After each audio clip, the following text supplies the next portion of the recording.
All right, let's jump right in, folks. We're going deep today, a deep dive into some really interesting data. Interesting, for sure. Yeah, we're talking about internet search terms, all about presidential pardons. And not just any searches, these are yours. It's kind of like peeking into, the collective curiosity about this whole pardon thing. Right. So what we're seeing is a real mix of searches. Some expected names like Biden and Trump, of course. Naturally. But then there's Fauci, Milley. Even Liz Cheney popped up. Yeah, Liz Cheney. Now, that's interesting, right?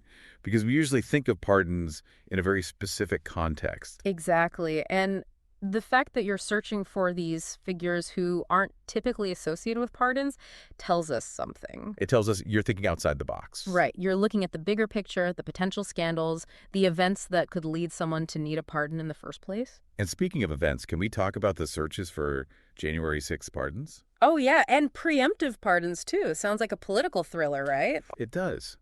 Okay, so we've got these clusters of searches. But what do they tell us about your focus within this whole pardon landscape? Well, if we zero in on the Biden and Trump searches, it's not just about them as individuals. What do you mean? You're searching Biden pardons list, Trump pardon list. Oh, I see. You're interested in the actual pardons they've given, maybe to compare, maybe to look for controversies, who knows? That makes sense. Like What that. about those searches for Hunter Biden and James Biden Okay. right alongside Trump family members? Uh-huh. Now it's getting juicy. It seems you're digging into how family ties might influence the whole pardon process. Right. Is that a thing? Like, can a president just pardon their family? Well, that's a great question, and it's one that has sparked debate and controversy for as long as presidents have had the pardon power. So we've got family ties, we've got potential scandals, we've got this fascination with January 6th and preemptive pardons. You're really exploring the limits of this power, aren't you? I guess so. It's also fascinating and kind of unsettling. Unsettling, for sure, but also really important to understand. All right, so we've laid the groundwork. We've got the big names, the potential scandals, the intrigue of family ties, and this deep dive into the legality and the limitations of preemptive pardons. Where do we go from here? Now that we've sort of decoded your search data, I think it's time to see how these themes play out in real-world cases. Okay, that sounds good. We'll use your specific searches as our guide. Excellent. So let's shift gears. Yes, let's shift gears. And dive into the sometimes confusing, always fascinating history of presidential pardons. This is going to be good. All right, so let's dig into some actual pardon cases, controversies, the real deal, and keeping your search terms in mind. One area that really jumps out is this whole idea of family ties. Oh, yeah? Potential conflicts of interest. We see searches like, did Nixon pardon his brother, right next to Ivanka Trump pardon? It's like I'm searching for a pattern, right? Like, have presidents always used pardons to help out their family? That's a really sharp observation, and it's a question that's been debated forever. And the sources I've been looking at, do they lean more towards like the legality of it or the ethics of it? It's a good question to keep in mind as we look at these cases. Legally, nothing really stops a president from pardoning family. But ethically, oh boy, it's a minefield. Makes sense. Historically. Huh. Yeah, these types of pardons, they haven't gone over well. Lots of public scrutiny, accusations of favoritism. Right, and it's not always about like outright corruption either. No, not always. Some of my searches, like Ford pardoning Nixon, make me think about pardons being used to like smooth things over politically. Stabilize things. Yeah, even if it means someone might not be held accountable. That's a classic example of how pardons get tangled up with the bigger political game, Ford's pardon of Nixon. Super controversial, but maybe, just maybe, it helped the country move on from a really tough time. You've got me thinking now. And you've also got searches for Clinton pardons Mark Rich. What was Scooter Libby pardoned for? Right. Those are cases where people really argued about the reasons behind the pardon. Yeah, okay, so family ties, political maneuvering, those are definitely on my radar. But there's this other group of searches I can't ignore. Let me guess, January 6th. Bingo.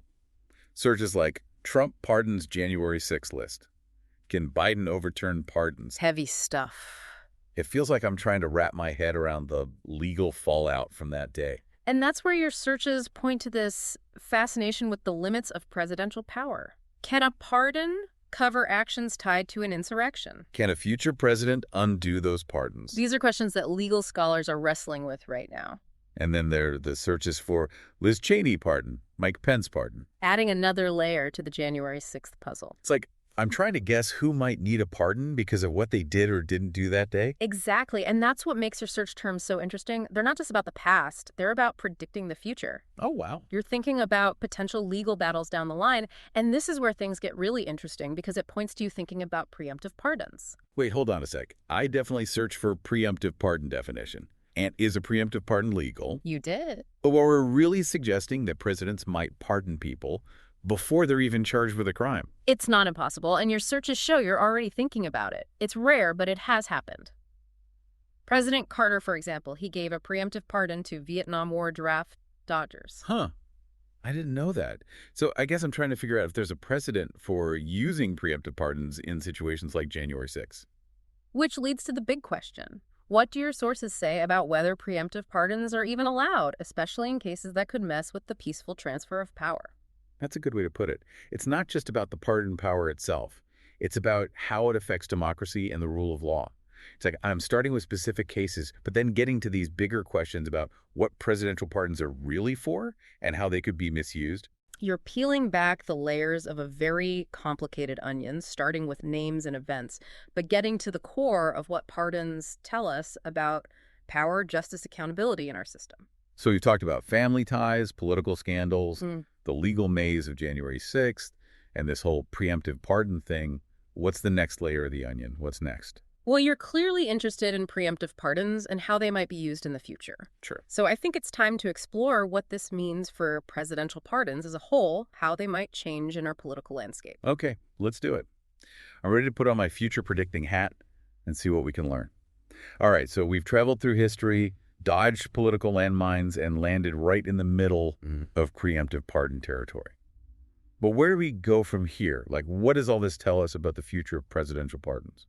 Well, one thing that really pops out from your searches is this constant curiosity about the legal limits of this power. You know, you've got searches like, can the Supreme Court overturn a pardon, and limits on presidential pardon power. I see where you're going with this. It's like I'm sensing this shift. You know, like people are more aware of this pardon power, and they're not just taking it at face value anymore. Right. Especially after everything that's happened, people seem less willing to accept it as this absolute untouchable thing. It's like we're not just blindly trusting anymore. We're asking questions. And that's a good thing. That questioning, that's reflected in the search trends. We're seeing more and more searches for pardon process explain, or how does a presidential pardon work? People want to understand the nuts and bolts, see where things could go wrong, figure out who's keeping things in check. Exactly. And it's not just the legal experts or political nerds who are paying attention. Oh, I see it too in my searches. Things like what happens after a presidential pardon, or can a pardoned person run for office? You know. Those are questions that everyday people have, which means this isn't just some insider baseball conversation anymore. This is about how our democracy functions. So pardons are a much bigger deal than we might realize. They have real consequences for people's lives and for how our government works. So what does this mean for the future? Are we going to see presidents using this power more or less? That's the big question, isn't it? And it's tough to say for sure. But based on your searches and what we're seeing in general, there are a few scenarios to think about. Okay, hit me with those scenarios. Well, one possibility is that presidents become way more careful with pardons, especially when things are politically charged. You mean less likely to do preemptive pardons or to pardon someone if it looks like they're trying to avoid justice? Exactly. They'll be more sensitive to how things look to the public, knowing that pardons can backfire big time. Oh, it's what else? Another possibility is that we see more legal battles over pardons, with the courts stepping in to set clear limits on this presidential power. You know, you search for, can a pardon be challenged in court, and judicial review of pardons. Right. So it's not just up to the president anymore. The courts might have a say in how this all works out. And then there's the wild card scenario. Uh-oh, this sounds ominous. What if pardons become even more political? Used as favors for friends, punishment for enemies, or even a way to get around the law entirely. That's a pretty scary thought, like turning this power into a weapon. It's a possibility, and given the state of things right now, we can't ignore it. But here's the thing. Those scenarios I mentioned, they're not mutually exclusive. We might see bits and pieces of all of them happening at the same time. So it's messy, unpredictable. But what can we do about it? How do we make sure this pardon power isn't abused? It all comes down to awareness, education, and being engaged. When people understand the history, the legal side of things, and the potential for things to go wrong, then we can hold our leaders accountable. It's a reminder that we're not just sitting on the sidelines. We can shape how our democracy works, even in complicated areas like presidential pardons. Exactly. And that's why this whole deep dive has been so valuable. It all started with your search terms, but it's turned into something much bigger. It's been eye-opening, really. We went from simple searches to talking about the very foundation of our legal system and our government. And as we wrap things up here, I'd encourage everyone listening to keep learning, keep asking those tough questions, and be part of this conversation about presidential pardons. It's a conversation that matters now more than ever, and it's going to shape the future of our country. Thanks for joining us on this incredible journey into the world of presidential pardons. It's been a fascinating deep dive. Today is your lucky day. Today is the day that our $3 website works for you, paying you directly to your PayPal daily. Imagine $3 ongoing continuous payments to your PayPal account. Imagine falling asleep and waking up to $300 in your PayPal account. How would this make you feel? How could this help you? What bills could you pay? What kind of fun could you have? What does that retirement look like now? All for a one-time payment of $3. This website is DFY done for you, fully built and completely hosted, and never stops collecting payments for you. You have spent $3 on coffee on a regular, but that coffee won't help you create multiple streams of income. Click the link below.